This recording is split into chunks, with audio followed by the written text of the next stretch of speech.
Yeah, I came out on a motorcycle with no more than $1,000 in my pocket. That was, now like 22 years ago. Flailed around in different industries, all which I think helped, prepare me for, working in sales. I always wanted to buy, and I was a late buyer. I bought my first real estate at 40. So, anything that I've done since then has been catch up because I got started a lot later than most people. Were there certain things that you knew from being an agent that you should spend that money on? Yeah, if you can get permitted additional square foot, that's the best. So we took a 1,600 square foot house, single level, and converted the attic space. The attic got another bedroom, another 600 square feet. That really helped on the evaluation. I'm making a play to spend the money to improve a property and add units to it, opposed to taking that $500,000 and going to buy another asset. But initially it was about, I want to acquire, I want more doors, I want more units, I want more assets. Yeah, I noticed with the first, duplex in a single family, there was that fear, the nerves, and it's a big deal. And that's why I wanted to raise the bar, because it felt too familiar. You always want to be pushing yourself for growth. Welcome to All Things Real Estate with Ari Wintraub, a show where we get to meet and learn from players within and around the real estate industry, an industry that provides incredible opportunity for creativity, entrepreneurship, and wealth building. Join me as we learn the tips and tricks from these insiders and helping us to carve out a space within this massive industry.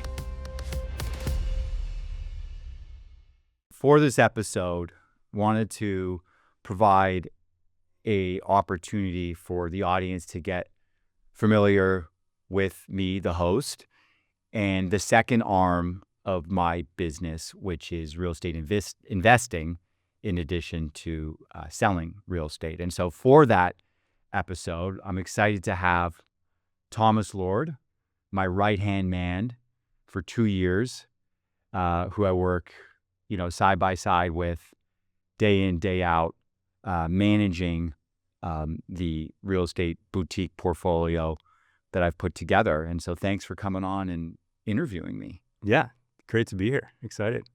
Yeah. Why don't we get started first off, just introducing you and your backstory and how you got to this space. Yeah. So I graduated from college in Los Angeles and then immediately started working for tech firms up in San Francisco and then back down in Los Angeles. And most of them had some sort of real estate component. Like one was a car platform that sold used cars online. Have we heard of that one? Yeah, on Shift. Oh, yeah. Shift, yeah. Yeah. See their logos on the license plate downtown still. But we had to have a place to store the cars. So everything had a real estate component. And that I realized what was getting me kind of most excited. And so probably about 4 years ago, I decided to go back to school for real estate development. So I did an MRED program. Where did you do that? I did that at Columbia in New York. Awesome. And then after that, worked briefly for Kennedy Wilson, the brokerage and developer in Los Angeles. And then after that, joined up with Ari Wintraub. Yeah. Amazing. And I remember what was neat when you'd called and we had our first conversation, the other interest in real estate, residential in particular. And that's a big question. Do people get into commercial or residential real estate? Your interest in residential, if I recall correctly, was... Yeah, well, I was definitely interested in residential because everyone needs a place to live. Right. For me, I enjoy the people component of residential. Yeah. As you know, we get to know the tenants and we enjoy that. We get to know what they do because they're, moving out to see how they decorated it. Yeah. A lot of fun decorations and things that make, kind of regular looking apartments very, very cool when you get to see them and see what they do. Yeah. And yeah, as cliche as it sounds, it's just nice to be around people in that, personal level, helping them, be housed. And, some of, our tenants, we're friends with, and we, have them, around to some of our events and holiday parties. And so that was a compelling part for me around residential. And of course, all the other advantages of investing in that asset class. Yeah.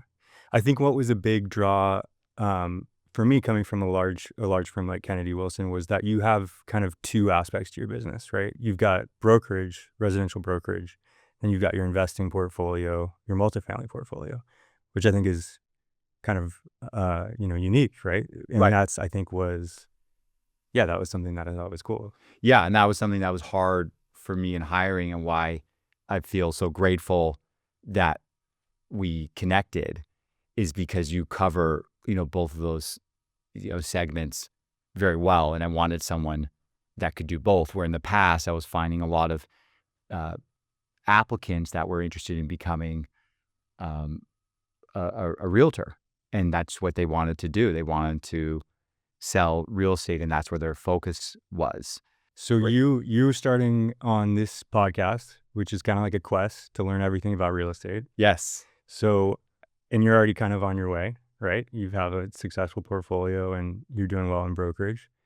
So how did that start? How did you get to LA? I know a little bit about that story, but tell us more. Yeah. I came out on a motorcycle with, and again, sounds a little cliche, but, no more than $1,000 in my pocket. And that was, now like 22 years ago. And, flailed around in different industries, all which I think helped, prepare me for, working in sales. And so as a second career with a low barrier to entry, I got licensed in 2014, joined, Sotheby's in Brentwood. How did you get licensed? Like, did someone tell you about it or? Yeah, I had, mentors and people that were in the industry, and, my late 30s getting a new career, there, there's limited options. And so, real estate was one of them. And so went for it. Glad that I did. And, things got going well for me in the first year and subsequent couple years afterwards, largely because, one, I was at the point in my life where I was ready to work hard and focus. And two, just the mentorship that I had and the leadership, the management in that office, and sort of coming into that inner circle of the top producers and being exposed allowed me to start, learning and closing sales and be in a position to start investing a few years afterwards. So that's interesting. I feel like in my experience, it's not something that every agent does, right? So what made you decide that you wanted to not only like buy a home to live in, and when you bought your first house, was that the plan, just to live in it and then investing came afterwards? Or was it definitely, hey, this is going to be an investment down the line? Yeah, it's a great question, because when I think about it, it sort of kind of happened, naturally. I always wanted to buy, and I was a late buyer. I bought my first real estate at 40. So, anything that I've done since then has been catch up, because I got started a lot later than most people. But I wanted to buy, and I would drag brokers out and tie up time of loan brokers and bankers before I was qualified or was even a buyer, and would spin their wheels with the motivation to buy. But then when I did buy, which is a single family home, very soon afterwards, being inspired from podcasts and other people around me, I was like, where's the investment and income component to this? So the real first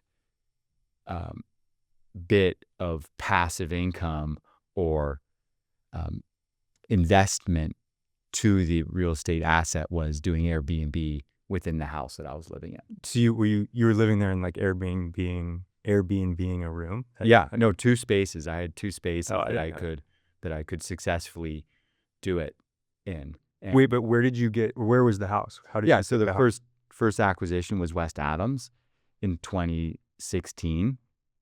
I've been going out to the area, living in Culver City. The Expo train just opened.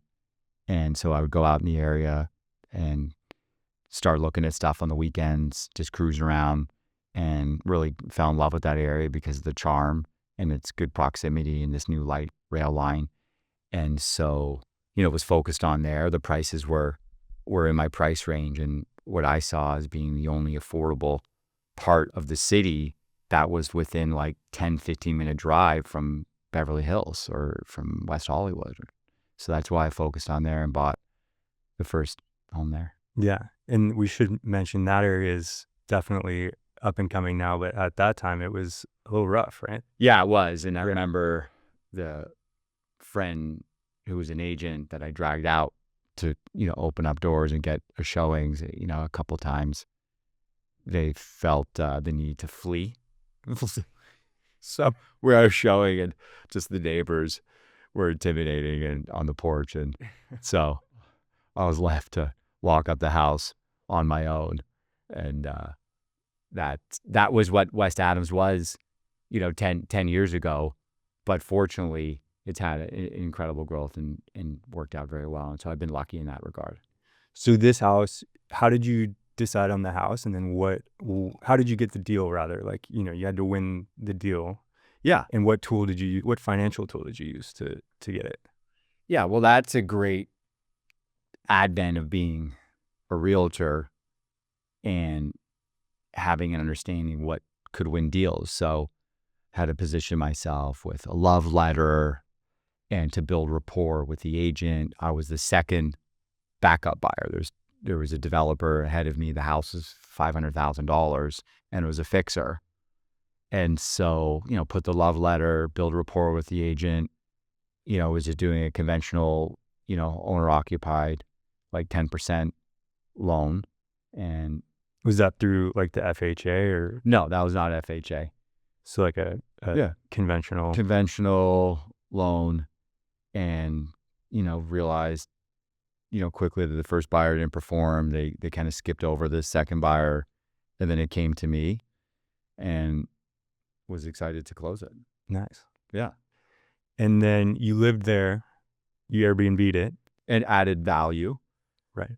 Which, soon afterwards became, the strategy is to spend money to, build equity in the property by improving it if you're buying it at a low price point. Were there certain things that you knew from being an agent that you should spend that money on? Yeah, if you can get permitted additional square foot, that's the best. So we took a 1,600 square foot house, single level, and converted the attic space. The attic got another bedroom, another 600 square feet. That really helped on the evaluation.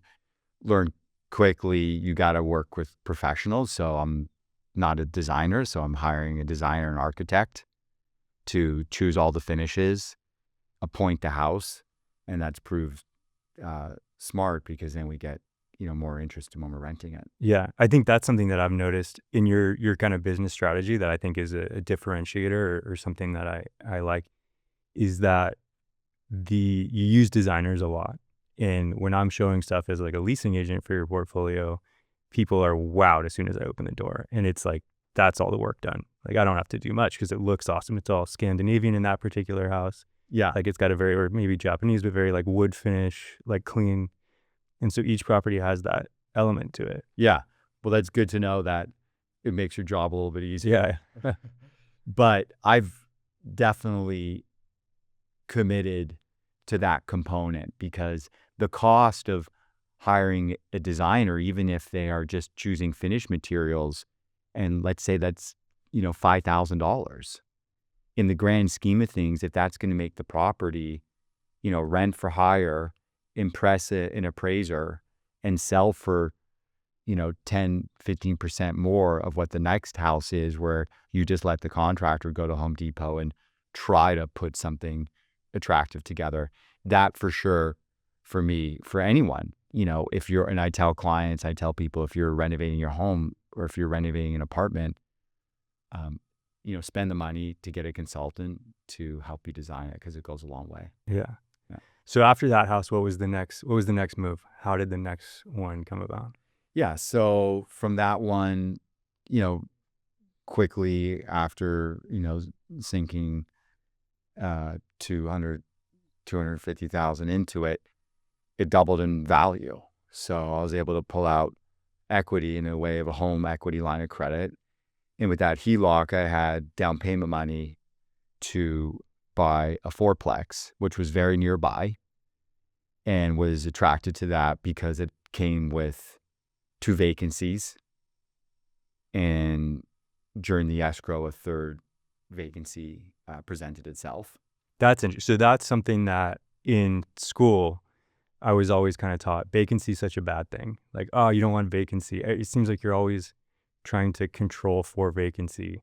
But then working with you here in LA, it was like you were always excited. It was surprising to me that you were always excited when we'd see a deal that had a lot of vacancy. Yeah, and I think that's a component of LA residential, rent control, is maybe in commercial real estate, Right. you don't want, a vacant office building. But in residential, so much of the buildings have taken advantage of rent control, which is not what it was designed for. Rent control was designed so landlords would only be able to raise the rent every year on par with the rate of inflation. But what's happened is the rent that hasn't been raised on par with inflation year over year, it's, become so far below market value, $800 for a unit, that's like 2-3 times below its market value for rent. And so, to pay taxes and insurance and manage the property and to acquire it at the purchase price, you're going to need some vacancies to be able to get the rents up to support. So you're not feeding the property every month to cover the mortgage and expenses. So those vacancies allow you to, as soon as you get it, rent it at the current market rate.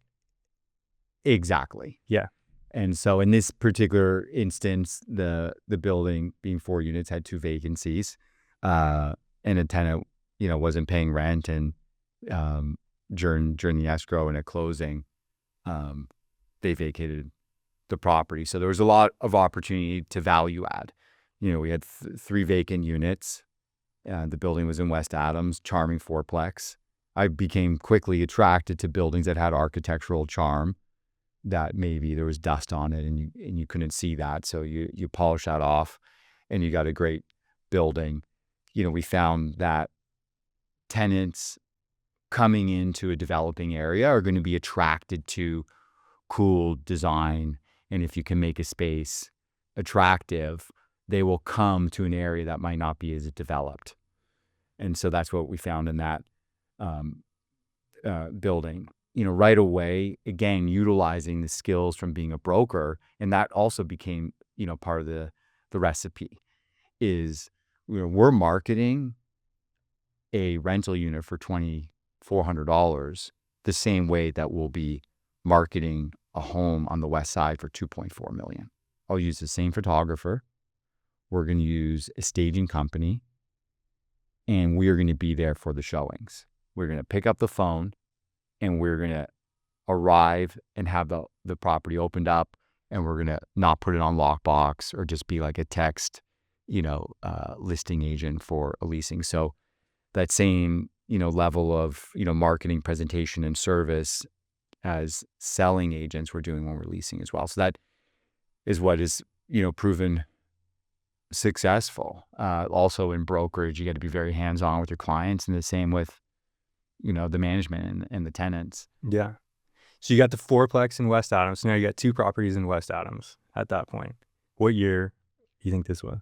I think it's like 2018. 2018. So you got 2 properties in 2018. What happens after that? How did you get the next one? Yeah, this is all scrappy. The way, we got to 36 units that we are now with 10 properties, it was scrappy.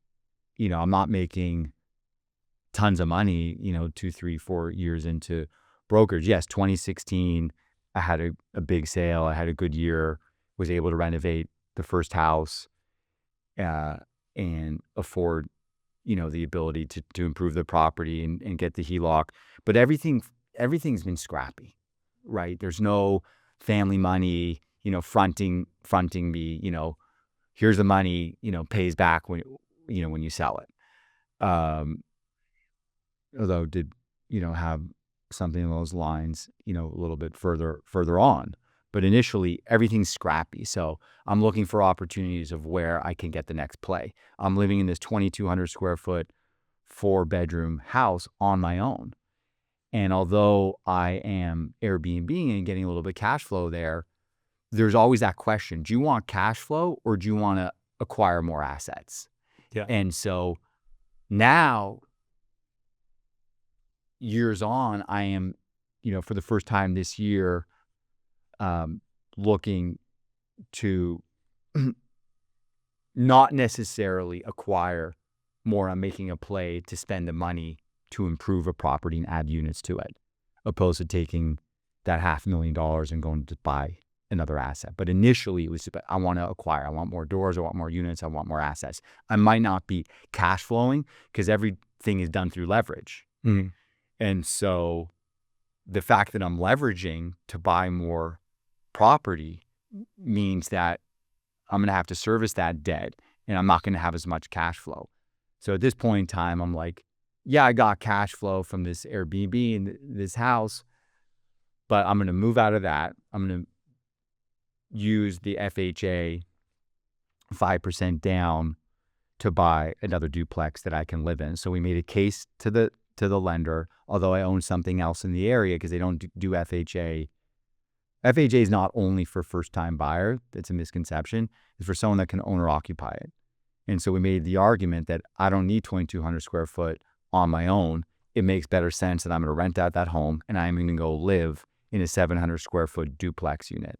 So I was able to buy this duplex on an FHA loan, 5% down. And again, it had one vacancy, which was exciting. And the lender wanted to see that, a clear path for me to move into it. And then during the escrow, a second vacancy came up. So, it was another heavy lift with full, reposition, working with the designer to do that. So you're in one side of your third property, one side of the duplex, the other side you rent out. Yes. And how much do you think you spent on repositioning that one? I think it was like probably 150. 150. Yeah. And where did you put that money? Like where did you allocate that 150 to in this property? Would you add square footage? We blew out the ceiling to vault the living room. Cool. Yeah. Because they weren't big units. They're 750 square foot, 2-bedroom. I'm always attracted in LA, particular to units that have good outdoor space, because if you can provide a tenant an outdoor area and market that, they're going to be very attracted. That's what we find tenants want, is a little bit of outdoor space. Yeah. So this particular unit had a great side yard, invest in the money to re-hardscape that and landscape it, invest in, tall hedges on the side and really make a really desirable outside area. Rebuilt the garages, redid the roof, new flooring, kitchens, gutted the inside. Nice. And then how long did you stay there? Yeah. So on an FHA, you're required, on any owner occupied, to stay there at least 6 months, but I think I stayed a year. Yeah. And then the next one. So now you have 3 properties in West Adams. Yeah. Right. Which is a good thing, right? Yeah. People ask, where do you buy? Close to where you live? Do you buy at a state? Because I am an owner manager, I like to be near the properties. I think there's a benefit in that. You can drive by them, you can see them, and you can keep an eye on things. If you don't see your property but twice a year, it's going to, start falling by the wayside. You want to drive by, see it, how's the gardener maintaining stuff, is there a trash issue? And so, yeah, for me, it was beneficial because I was selling in West Adams and, the vendors, were close by. I could see the properties. So now I was in a position where I was showing to people that had a strategy and it was working, the formula of, buying value add and really fixing it up and making it gorgeous and attracting, good tenants. And so a buddy of mine who I was playing hockey with, Jimmy, we would carpool because he also lived in West Adams in Village Green. And so we'd carpool on Saturday nights to Burbank to play hockey. And so I was like, hey, let's put on this podcast I'm listening to, Bigger Pockets. And so on the way over, on the way back, in between, playing AC/DC and getting like fired up for the hockey game, we'd listen to Bigger Pockets, and we were both getting inspired and titillated. And so, we found a duplex that was a little further south. It was south of MLK, but it was gorgeous, Harvard. And it has, great symmetry, again, nice architecture. And I always was attracted to that. But I was a little apprehensive. I was like, it's a little bit further south. Is like someone going to want to live down there? It's like east of Western. And we went for it. This one required the first non-conventional loan because the kitchens were gutted because the person selling it was sort of mid-drift through renovation. So we had to get private money and, use Private money, like a hard money loan. Yeah, hard money loan, higher interest rate, while we, worked to renovating it and stabilizing it before we went to, permanent conventional financing.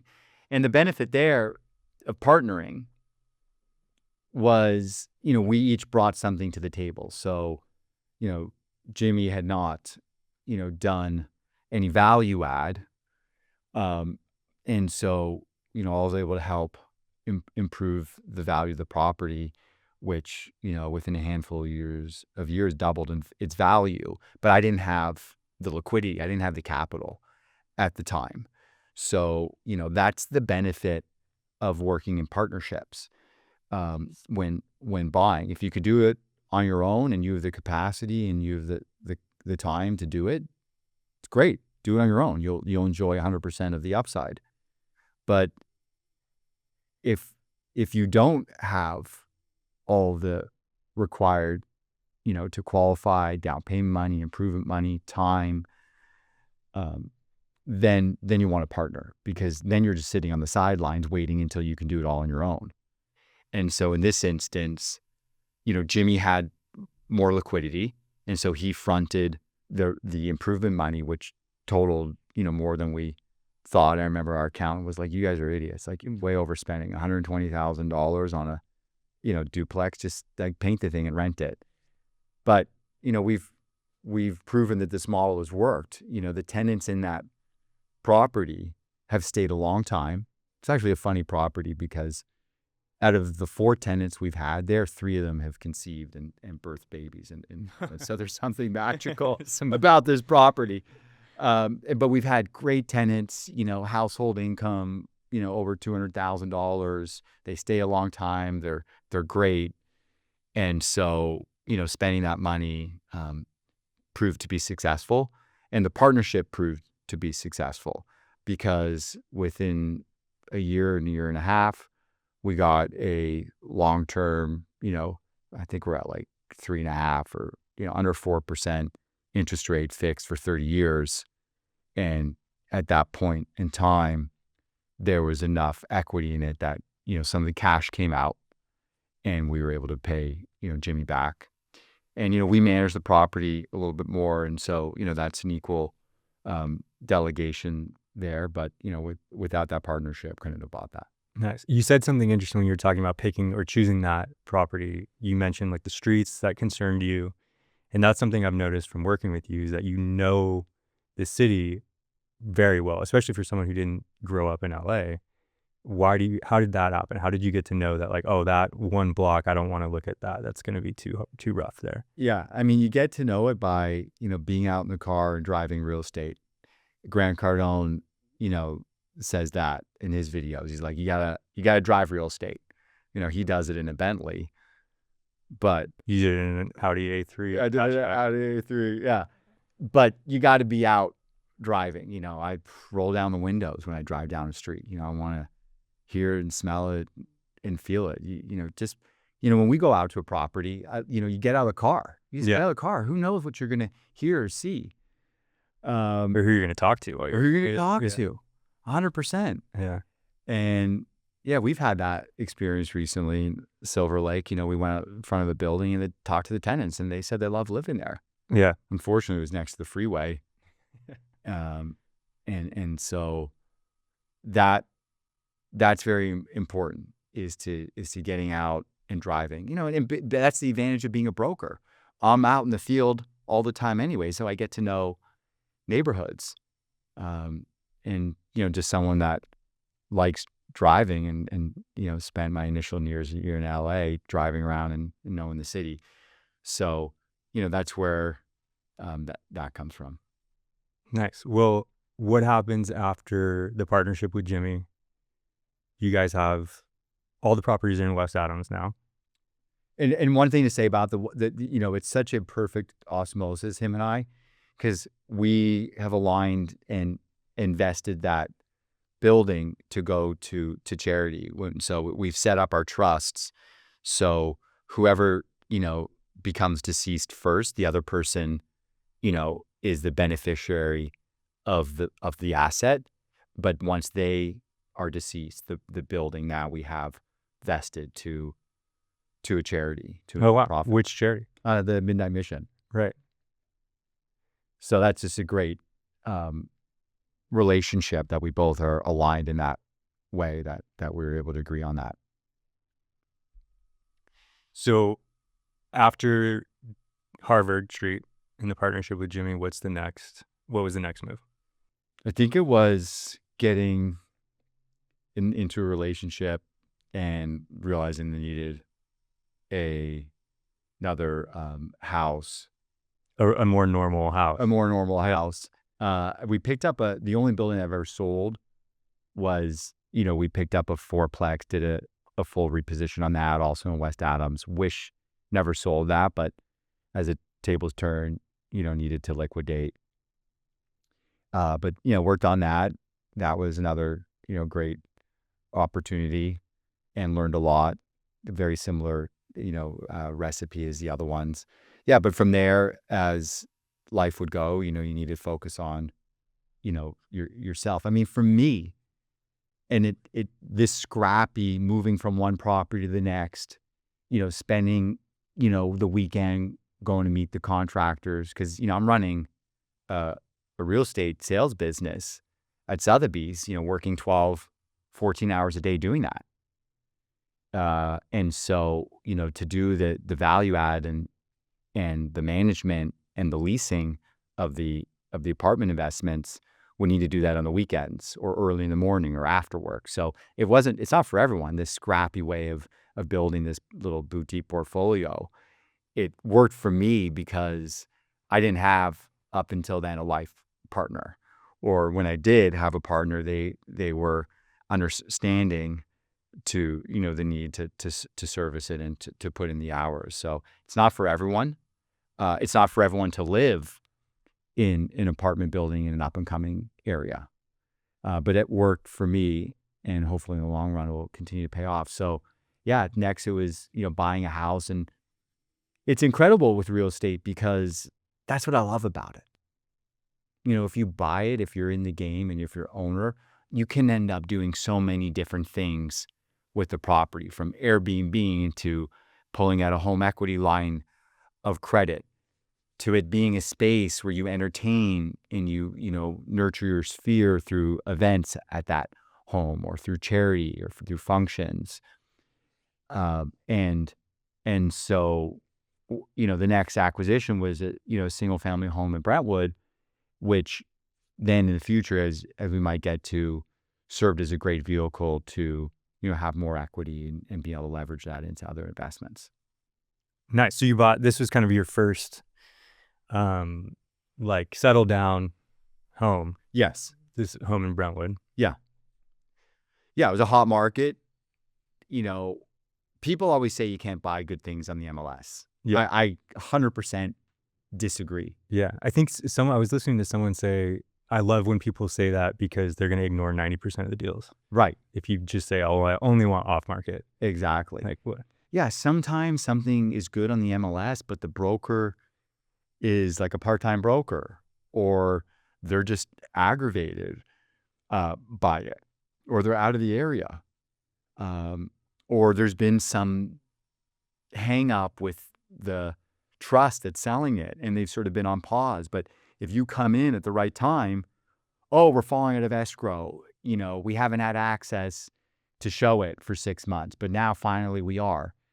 So calling on stuff in the MLS has proven to be really successful. This one was on the MLS, and it was priced well and had some decent amount of value add. It was definitely livable. It had been a rental property, and by all means, it was move-in ready. Again, consulted with my friend Xander, a great client and very talented architect and designer who helped me with the first house. And on this property, he came. I just wanted him to pick finished materials, and because we didn't have the budget, we're buying in Brentwood, like forget it, like tapped out on just closing the acquisition and the down payment money.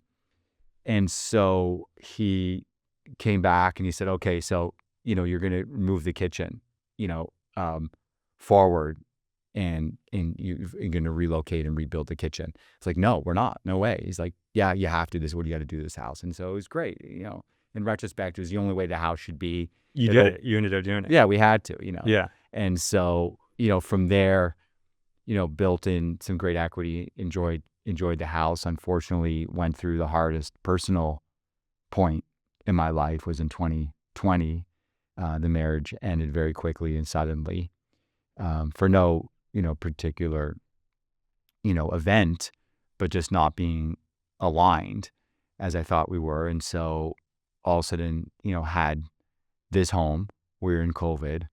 I'm on my own, and that experience, actually catapulted me to the next level of investing, because it was.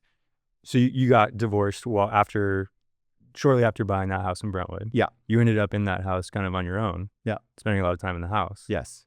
And then what happened? Yeah, I was just like picking myself up out of the depths of despair, like gut pulled out, just really, stressed and tense and afraid, and, not knowing what I was going to do with myself. And so I got thinking, as I was like kind of putting the pieces back together as we were getting towards the end of 2020, I needed a project. And so the thought was, okay, how to grow and do more in real estate was to start raising capital to buy bigger buildings. And so that helped me. It helped me have a project. I'd wake up at 6 a.m. and I'd be, having calls with commercial lenders, learning how, when you're buying above 5 units, a different loan structure. And then I'd be working with this graphic designer to build a pitch deck, and starting to, talk with investors and trying to, put together this package to pitch and to go buy. And so that helped me. Sometimes we need a project to pull ourselves out of something. And so at the beginning of 21, had, everything together, and was able to start going out and trying to raise capital interest to buy. How did you meet the investors that you ended up pitching? Well, they were just within my sphere. Like everyone starts, and we're still at, it's just, friends and family. Yeah. And so that's where we went to. And so found a core group of guys who I would co-GP with. And everyone brought something to the table. It was a great relationship, and I wish we could, continue to work together, because it's been such a great, fruitful partnership, us three guys as the general partners, one bringing a lot of experience in raising capital in those relationships, and one being a designer and, very technical and helping us, value add in that way. And then whatever, I'd bring to the table, which is, boots in the ground, and, being able to identify the property. So at the end of 21, we closed on an 8-unit, also in West Adams, with the plan to add 2 ADUs and turn it into a 10-unit. Yeah. And this one, if I remember correctly, was the first time you bought out tenants, right? You did cash for keys deals. Exactly. Yeah. This was the formula, and what we found, that the tenants were excited by the idea, and it was going to be life-changing money for them. And so we ended up with a fully empty building eventually, and did a 2-year on hard money, private money, bridge financing to reposition it. And those for anybody that doesn't know, like a cash for keys deal is giving them a lump sum of money to give up their lease basically and move somewhere else. Exactly. And that money is supposed to help them afford maybe a nicer place for a while or get on their feet. Yeah. Did those deals go super smoothly? Not always. Yeah. And there's different ways to do those. Like I happen to be the one doing those, and as you know, I'm resistant to want to get so involved like that. But yeah, I'm like driving around, the tenants to go show them like replacement properties and like kind of like being their real estate agent to sell to sell these leases 100% into in different places. Yeah. Yeah. And again, like showing up, in their units, to go over the terms and walk them through things, making sure they're comfortable with it. So that's what happened, on that property. And was able to get a looking great. It's fully leased up, and right before the rates shot up, we got a good 30-year fixed long-term debt of 4.5% and completed the ADUs, and now we're cash flowing, and it's a great asset. Was there a story about someone like flooding the unit? Yeah, I mean that's the thing, and we've talked about this. Yeah, is you got to be in the game for opportunities to come up. And we talked about this before, where I'm buying something and there's, a new vacancy that happens. I'm buying something and then it turned out to be, one of the hottest new growth areas in the nation, West Adams. Only by buying something do you have a chance that building is going to be in that area. Yeah, that's another thing that I've noticed from working with you. You'll just get into escrow. You'll open an escrow, and that's always been like it. Before that, it seemed like a very big deal, very scary to like make an offer and get into escrow. And you're kind of like, just throw an offer. Like if they take it, they take. Yeah, don't get the wrong impression. We don't go around, throwing. But offers out there. It doesn't have this like huge weight where it's like, oh, I made an offer. I'm committed to buying this in a 100%. Yeah, I noticed with the first duplex in a single family, there was that fear and the nerves, and it's a big deal, and you're clicking send on the email. And then I kind of got away from that, and that's why I wanted to raise the bar, because it felt too familiar. You always want to be pushing yourself for growth. So then all of a sudden on the 8 unit, when we put that offer in, I'm like, again, all the stress is coming back. Oh, I don't know about the loan structure, and like, oh, this is a lot of money. It's other people's money, and so that's what I find is important. You always got to be, raising the bar. And so, yeah, now we're looking at bigger buildings and 20 units and doubling the size. It feels, again, so I always want that challenge. I want that feeling of excitement. And so, I think that, I seek that out. Nice. Well, I think there's one more after that. One more recent addition, which is Silver Lake. Yeah. And then another, personal residence. But Silver Lake, you came in. Yeah, that's when I came in right as you were figuring out the loan docs for Silver Lake. So what's your take on it? I think that Silver Lake... Give us the down low on it. Yeah, okay. Down low was 2 loans, two different loans that came together to do the debt financing for it. It's an 8-unit bungalow style apartment complex in like primo Silver Lake, like right where you want to be in Silver Lake, which is a hot neighborhood in LA. And it was a cash for key. There's 2 cash for key sales. Yeah, one that fell apart. One that fell apart, which can happen, right? Yeah, and we've learned, from that. Learning from every deal. Right. Fortunately I've had deal experience with clients, but on investment it's all new, learning curve. Yeah. I think that my take from being part of this Silver Lake project was like, for a while it seemed like everything that could go wrong was going wrong, but the building was just so charming, it's so great, in such a great location that it was like, well, we should just keep pushing through this and make it happen. And through that for me was a ton of learning experiences from being able to watch these things go wrong and figure out how you would fix it. You do this, you do that, and it was cool to pick up tips and tricks there. Yeah. And I mean, that's why I love working with you. You got great strategy. It seems like I don't make a decision unless I'm bouncing deal off of you. Yeah. And that's a great asset, for Yeah. anyone in any business or any life, your life partner. You want someone that you feel gives you sound, reasonable, bouncing board advice. And so that, we've definitely learned a lot from that, and that lesson keeps proving true. And why I got excited about that building, because everyone knows location, location, location. Totally. Yeah. And coming back to your question, if you can get a building in a good location, you got most of it figured out. Yeah. So with the portfolio and with your brokerage, your two businesses, I always say it's three because it's like property management, investment, and brokerage. What are you most looking forward to coming up? Like, where do you see this going, or where would you like it to go? Yeah.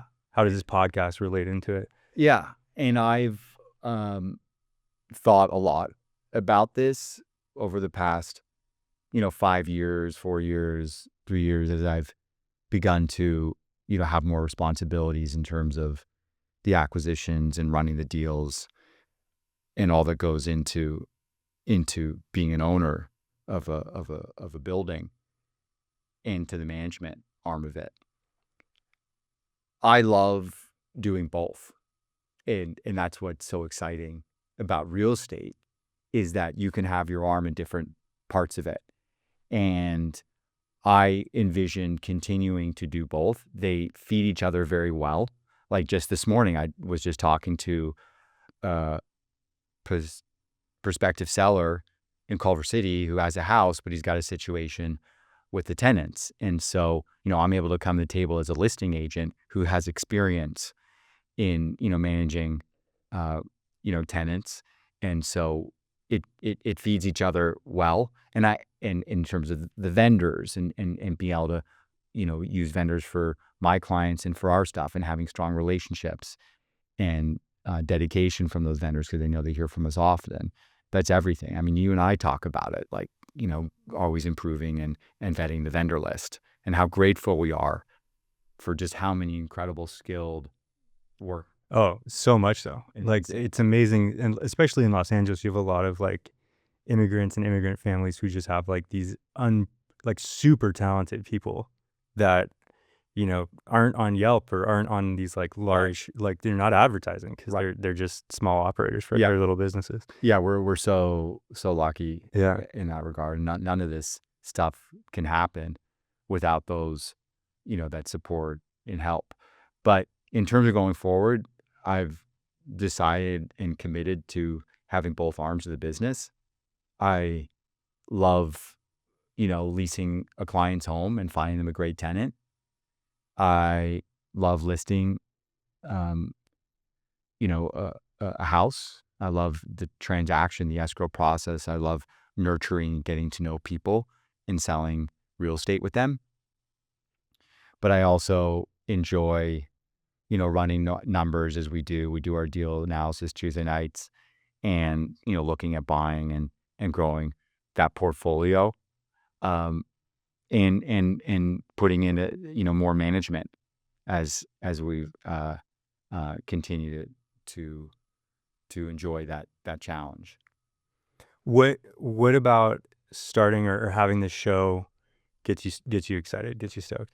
Yeah, I'm excited for the guests that are going to teach me things about real estate, or remind me things that I know that I haven't heard in a little while, and to, strengthen the relationships with them. And then hopefully have, the audience and the listeners, learn something or get inspired, just the way that I did driving to hockey games on Saturday nights with Jimmy, listening to Bigger Pockets. Yeah.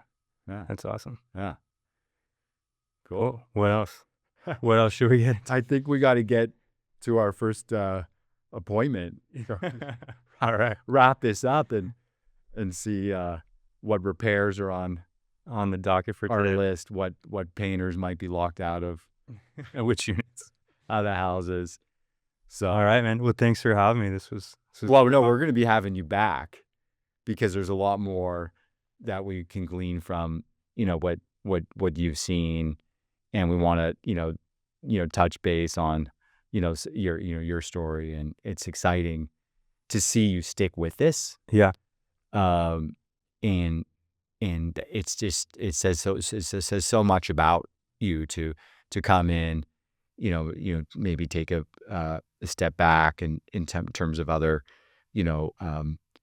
resources or successes that you've had to be able to commit to something that you have a feeling, has great potential. Yeah. And really, I find that admirable. So Thanks, Ed. That means a lot. Thank you. cool. All right. Cool. All right.